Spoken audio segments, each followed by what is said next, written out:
Shalom, teman-teman terkasih dalam Tuhan. Hari ini kita akan merenungkan sebuah bagian yang luar biasa dari Injil Lukas, pasal 21, ayat 5-19.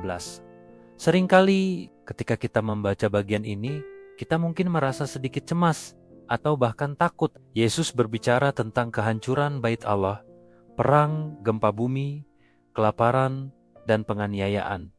Kedengarannya sangat berat, bukan? Bayangkan suasana saat itu. Orang-orang sedang mengagumi kemegahan bait Allah di Yerusalem.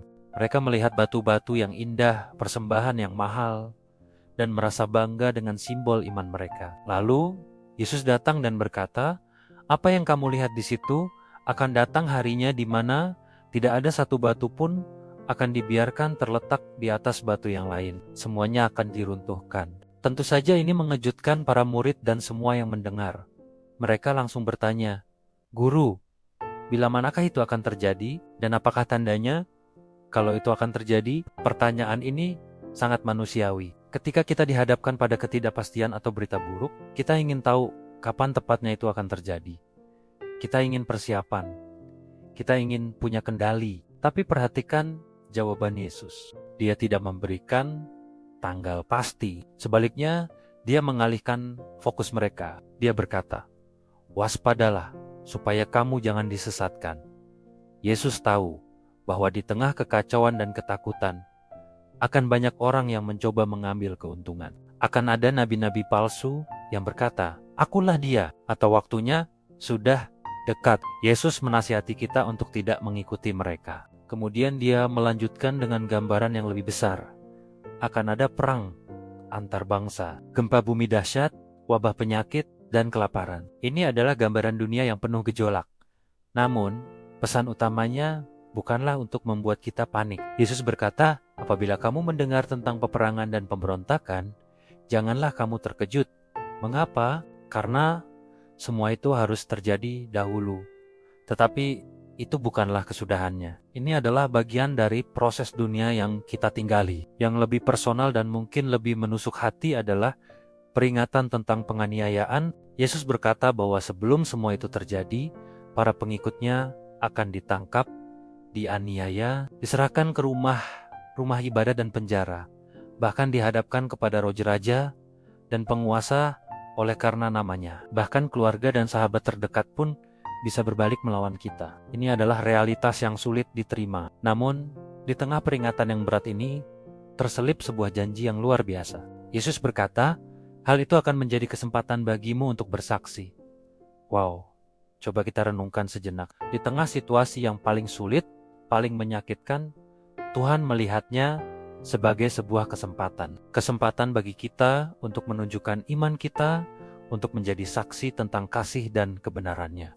Tuhan tidak berjanji bahwa jalan kita akan mudah, tetapi Dia berjanji bahwa Dia akan menyertai kita di setiap langkah. Bahkan, Dia memberikan janji yang lebih spesifik, sebab aku sendiri akan memberikan kepadamu kata-kata hikmat, sehingga kamu tidak dapat ditentang atau dibantah oleh lawan-lawanmu.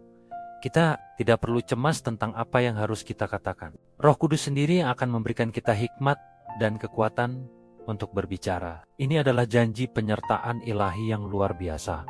Kita tidak sendirian dalam perjuangan kita. Dan puncaknya ada di ayat terakhir renungan kita hari ini. Setelah semua gambaran tentang kesulitan, pengkhianatan, dan penderitaan, Yesus menutupnya dengan kalimat ini.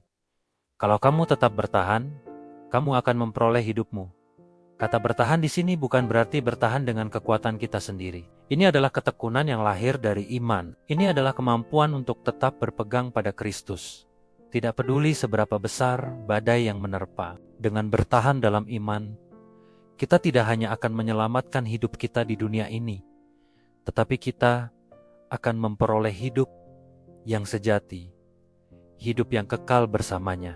Jadi, teman-teman, apa yang bisa kita bawa pulang dari renungan ini? Pertama, jangan panik menghadapi ketidakpastian dunia. Gejolak dan kesulitan adalah bagian dari sejarah, tetapi Tuhan memegang kendali. Kedua, lihatlah setiap tantangan, bahkan penganiayaan sekalipun, sebagai kesempatan untuk bersaksi tentang Kristus. Ketiga, percayalah pada janji penyertaannya. Dia akan memberi kita hikmat dan kekuatan yang kita butuhkan. Dan yang terpenting, bertahanlah dalam iman, pegang teguh pengharapan kita kepada Kristus, karena di dalam Dia kita akan memperoleh hidup yang sejati.